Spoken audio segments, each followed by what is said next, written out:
I think most classical music lovers are familiar with the feeling that certain pieces give a person. I know that I do. It's hard to put a name to it. There's something kind of exalted about it. Makes you want to cry, sometimes does. There are several pieces that if I'm by myself, I know I'm going to cry. I heard one on the radio the other morning. By the way, I recommend, and anybody that may know about Performance Today comes on around 9 o'clock, and I'm often in the car at that time, and just happened on the great string quintet in C major by Schubert, and it's so beautiful.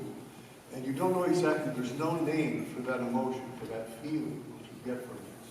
I chose to call that serious to the kids, and I talked about this, and I don't know whether it struck a responsive chord with them or not, but it does though with you. And the next piece that I chose, for this is the slow movement, the second movement, which isn't all that slow, of Beethoven's Seventh Symphony.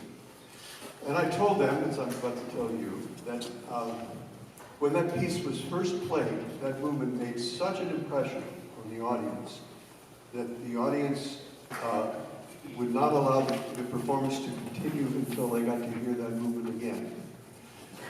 I think it's too bad, that now we treat the concert hall as though it was a temple of art, which I think is great on balance. But sometimes you wish that kind of freewheeling spontaneity, which we find in rock concerts, for instance, still prevailed in the world of classical music.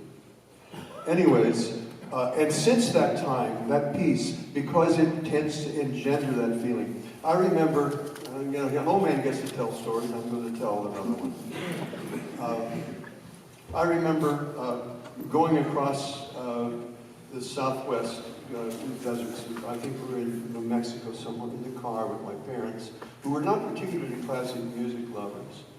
And back in those days, there was the NBC had an orchestra, the NBC Symphony, and it was conducted by Arturo Toscanini, the most famous Italian conductor of the day.